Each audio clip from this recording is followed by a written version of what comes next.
Hello students, welcome to medical Vidyarthi online education. हम पढ़ रहे थे बॉडी फ्लूइड्स सर्कुलेशंस, मतलब बॉडी में जो भी फ्लूइड्स होते हैं उनके सर्कुलेशंस कैसे हो रहे हैं, कौन कौन से ऑर्गन्स इन्वॉल्व है, ये सारी चीज़ें। इसके प्रीवियस लेक्चर में हमने कंप्लीट किया था प्लेटलेट्स और उसके फंक्शन। आज हम देखेंगे ब्लड ग्रुप के बारे में। ब्लड ग्रुप क्या होता है, कितने टाइप का होता है। आपको मेनली ABO टाइप का ब्लड ग्रुप पढ़ना है और फिर RH फैक्टर क्या होता है उसमें, वो सब भी जानेंगे। तो ABO grouping blood group in ABO system. अब ब्लड ग्रुप पहले तो मेनली हम देख लेंगे कि क्यों इंपॉर्टेंट है। ब्लड ग्रुप इसलिए इंपॉर्टेंट है, उनमें RH फैक्टर प्रेजेंट होते हैं। ब्लड ग्रुप अगर मैच ना करें RH फैक्टर की वजह से, इफ़ आपने B ब्लड ग्रुप है, उनको आपने A का ब्लड ग्रुप दे दिया, A वाला डोनर है, तो उसमें RH फैक्टर की वजह से वो क्लॉटिंग होना स्टार्ट हो जाता है और वो इंसान की डेथ हो सकती है, मल्टीपल फेलियर हो सकता है ऑर्गन्स का, ऑर्गन्स रिस्पॉन्स नहीं करेंगे। तो हम देखेंगे types of blood group. ABO blood group in ABO system, two types of antigens are present on the surface of RBCs, means जो आपके रेड ब्लड कॉर्पल्स होते हैं उनके सरफेस पे एंटीजेंस प्रेजेंट होते हैं। टाइप कौन से हैं एंटीजन के? Type A and type B, and two types of antibodies, और फिर उसी सरफेस पे टू टाइप्स के एंटीबॉडीज प्रेजेंट होते हैं, antibody A and antibody B। Blood group system are discovered by the Karl Landsteiner in 1901। अब ये वेरी करेगा, ईयर आपको गूगल पे कहीं 1900 दिखेगा, कहीं 1901। आपको अगर मल्टीपल क्वेश्चंस में आता है तो आपको जो वहाँ पे अगर 1900 है तो वो भी सही है, 1901 है, इसमें काफ़ी राइटर्स का वो है, तो 1901 हम मान के चल रहे हैं।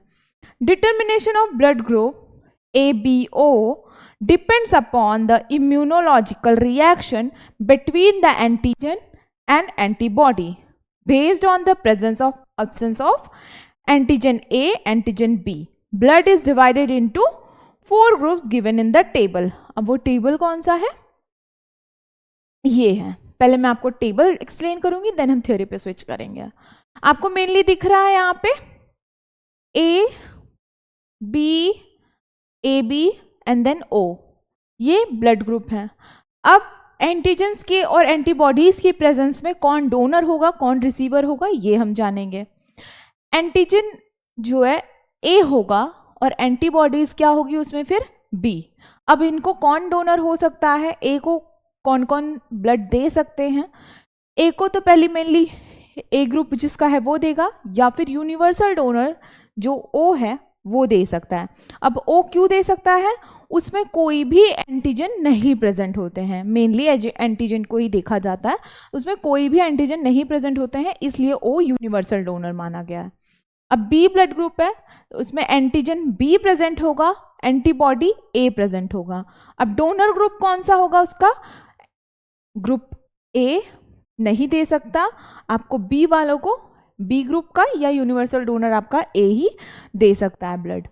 फिर AB, ये भी यूनिवर्सल रिसीवर है, AB को A वाले ग्रुप भी दे सकते हैं ब्लड, B वाले भी दे सकते हैं और O वाले भी दे सकते हैं। तो AB के लिए एंटीबॉडीज इसमें नहीं प्रेजेंट होती है, इसलिए ये सभी ग्रुप से ब्लड ले सकता है। अब इसमें कौन से डोनर होंगे? AB, A and O। अब O ब्लड ग्रुप है, इसमें कोई भी एंटीजन नहीं प्रेजेंट है, वो नील है। अब इसमें एंटीबॉडीज कौन से हैं? Antibody A and B। तो O वालों को सिर्फ और सिर्फ O ग्रुप ही ब्लड दे सकते हैं।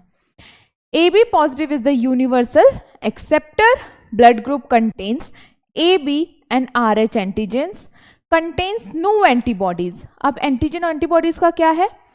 अगर ब्लड ग्रुप A को B का ब्लड दिया जाए तो क्या होगा? यहाँ पे ये A का एंटीबॉडीज है ना, ये इस एंटीजन को डिस्ट्रॉय कर देंगे, जिसकी वजह से वो इंसान सरवाइव नहीं कर पाएगा। मेनली एंटीजन और एंटीबॉडीज के ही क्लैशेस होंगे बॉडी में। No antibodies in its serum. Blood group O negative on the other hand is the universal donor as it contains neither antigen A or neither B. RH antigen as a result has AB and RH antibodies in its serum. अब RH factor क्या है? Mainly RH factor क्या है? RH factor यहाँ पे आपको image में दिख रहा होगा, आरबीसीज के ऊपर RH फैक्टर्स प्रेजेंट होते हैं। अब ये RH कहाँ से नाम पड़ा, रिसस नाम का मंकी के ऊपर उसका रिसर्च किया गया था, इसलिए इसे रिसस फैक्टर या RH फैक्टर के नाम से जाना जाता है। RH factor is an antigen present on the RBCs. This antigen was discovered by Landsteiner and Wiener. It was first discovered in rhesus monkey and hence the name is RH factor. The person who contains RH antigen, then their blood group is defined as RH positive. अब जिनमें भी RH antigen present होते हैं उनका blood group RH positive माना जाता है। Blood group whose person not contains the RH antigen, their blood group is as defined as RH negative. यहाँ पे आपको blood corpuscles दिख रहे हैं, ये RH factor इसमें present है, this is RH positive and this is RH negative. उसके surface पे ही ये भी present होते हैं। अब importance of blood group देखेंगे, क्यों ज़रूरी है blood group जानना, या फिर क्यों blood group मतलब ब्लड डोनेट करते हुए हम ब्लड ग्रुप की जांच करते हैं।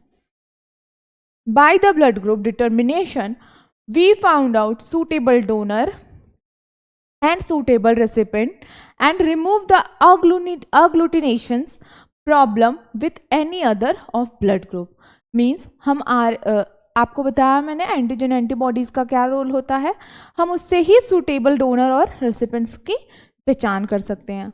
By the group determination, we conclude that O negative is the universal donor group because it does not contain any antigen A and B and RH factor on the RBC surface. AB positive is the universal acceptor because of it does not contain any antibody. इनमें कोई भी antibody नहीं present है तो वो किसी से blood ले सकते हैं, उनके ब्लड सेल्स नहीं डिस्ट्रॉय होंगे। In the blood transfusion blood group play a important role to prevent the severe disease like agglutinations, jaundice, cardiac shock, kidney arrest, etc. etc.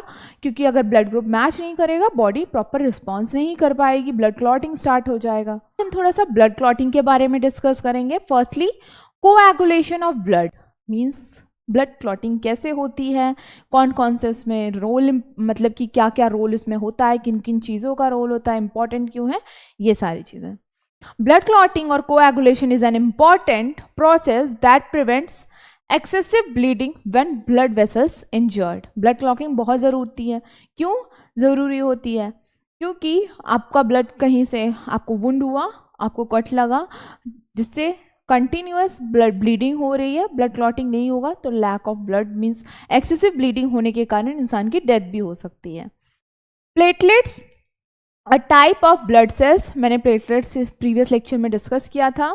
And protein in our plasma liquid part of blood work together to stop bleeding by forming a clot over the injury.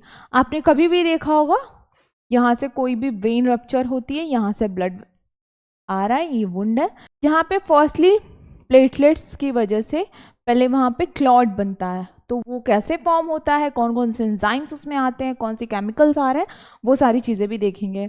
हेमोस्टेटिस और hemostasis is a process which cause bleeding to stop, meaning to keep blood within damaged blood vessels. The opposite of hemostasis is hemorrhage. Hemostasis means clotting और coagulation of blood. Hemorrhage is bleeding. तो दोनों एक दूसरे के opposite है, vice versa meaning है इनका। It is the first stage of wound healing that involves coagulation, blood changing from a liquid to gel. आपने देखा होगा कहीं पे भी वुंड अगर होता है वहां पे आप ऑब्जर्व करिएगा एक जेली लाइक सब्सटेंस पहले फॉर्म हो जाता है ब्लड का, उसके साइड से लिक्विड पार्ट होता है वो जो प्लाज्मा होता है। तो हीमोस्टेसिस के कौन से 3 मेजर स्टेप्स हैं वो डिस्कस करेंगे। Vasoconstriction, vascular spasm. Vascular spasm जैसे कि वर्ड में समझ में आ रहा है, वेसल्स जो हैं, ब्लड वेसल्स जो हैं वो कॉन्स्ट्रिक्ट हो जाती हैं वहां पे, मींस वैस्कुलर स्पाज्म हो रहा है। फिर temporary blockage of a break by a platelet plug, फिर टेम्पररी उस पे प्लग फॉर्म होता है प्लेटलेट्स की वजह से, तो वो प्लग ऐसे नेट, फाइब्रिन नेट की तरीके से ऐसे फॉर्म होता है जो कि आपको दिखता है कि रेड ब्लड का jelly type form.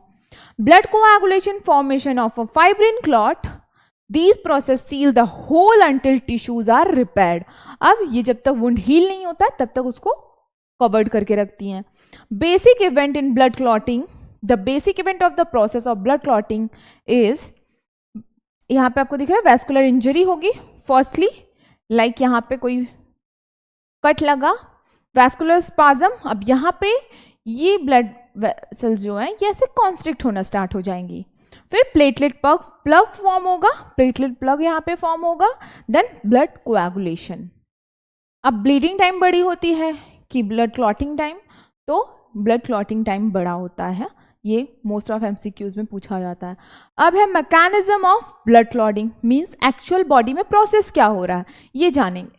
When blood vessels is damaged, platelets will gather around the wound and coagulate. यहां पर मैं आपको एक्सप्लेन कर दूं.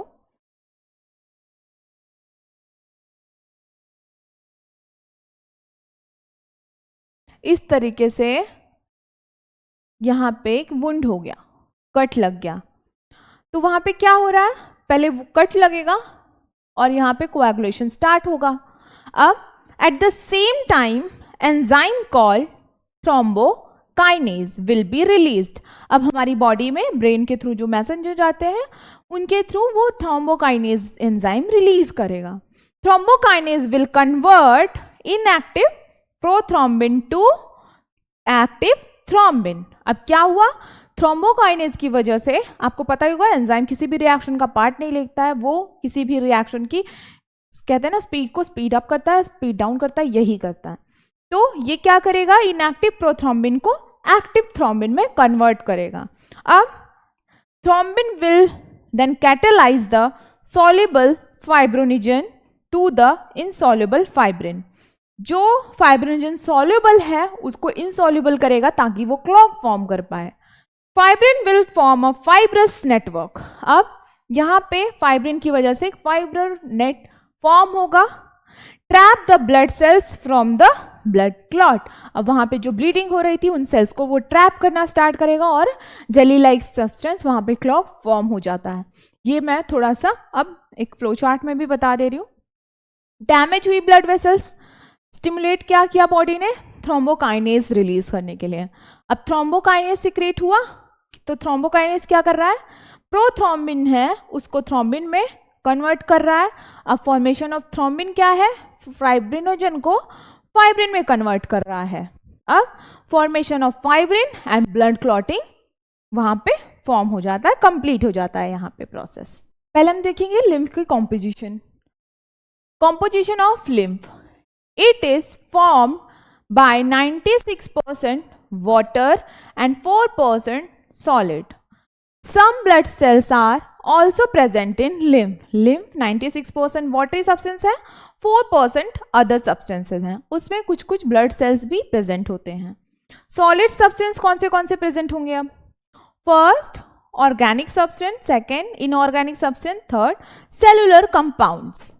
Organic substance में कौन से आएंगे? Proteins, lipids, amino acids, carbohydrates, enzymes and some clotting factors. अब इनऑर्गेनिक सब्सटेंस क्या होंगे, सोडियम, कैल्शियम, क्लोरीन, HCO3, ये सारी चीजें. Chloride, sorry it's a chloride. Cellular compounds, macrophages, monocytes and plasma. Inorganic substance में क्या होगा, सोडियम, कैल्शियम, HCO3 और आपका फिर सेलुलर कंपाउंड्स क्या होगा, macrophages, monocytes and plasma cells. यहाँ पे आपको दिख रहा होगा कि लिम्फ है, एट्रियोल है, कैपिलरी है, फैट्स आपका carbohydrate, organic substance, glucose organic substance, amino acids organic substance, जिसमें भी कार्बन प्रेजेंट है वो ऑर्गेनिक सब्सटेंस होगा. फिर है water icons, oxygen, tissues, fluids, water, carbon dioxide, gases जो होंगे, ये है lymph vessels, return to circulatory system. ये आपको इसका फंक्शन और कॉम्पोजिशन इतना ही जानना है. अब इसके फंक्शन क्या है, lymph contains the lymphocytes and macrophages and other phagocytosis cell which helps removing the bacteria. Foreign body helps in the immunity. lymph is a rich source of protein and minerals, so it help in the redistribution fluid in the body parts. Lymph flow is the responsible for maintaining structural and functional integrity of tissues.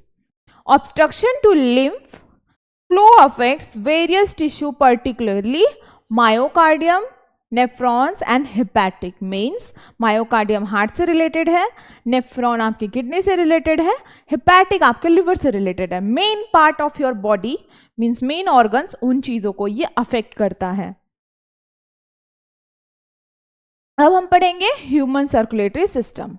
Blood vessels होंगे इसमें, कैसे blood आपका oxygenated blood कहाँ जा रहा है, कैसे जा रहा है, कैसे oxygenated blood डीऑक्सीजन means body part से कैसे फिर आ रहा है, कैसे कैसे उसका फ्लो है बॉडी में, वो जानेंगे. अब सर्कुलेटरी सिस्टम की पहले हम डेफिनेशन देखेंगे. सर्कुलेटरी सिस्टम कार्डियोवैस्कुलर सिस्टम के नाम से भी इसे हम जानते हैं. Pumps blood from the heart to body. अब कौन सा ब्लड है? Oxygenated blood. Lungs to get oxygen. Heart then send oxygenated blood through arteries. आपका ऑक्सीजनेटेड ब्लड आर्टरीज के थ्रू फ्लो होता है to rest of the body. और आपका डीऑक्सीजनेटेड ब्लड वेन्स में बहता है, आपको पता ही होगा. The veins carry oxygen poor blood back to the heart and start the circulation process over. ये आपका है सर्कुलेटरी सिस्टम का डायग्राम. इसका एक एक प्रोसेस हम आगे ब्रीफ में जानेंगे. अब the left side of the heart pumps oxygenated blood into the systemic circulation to all tissues of the body except air sacs, alveoli of the lungs. सिर्फ air sacs में नहीं पंप करता. The right side of the heart pumps deoxygenated blood into the pulmonary circulation to air sacs, alveoli of the lungs. ये है आपका human circulatory system का ही part.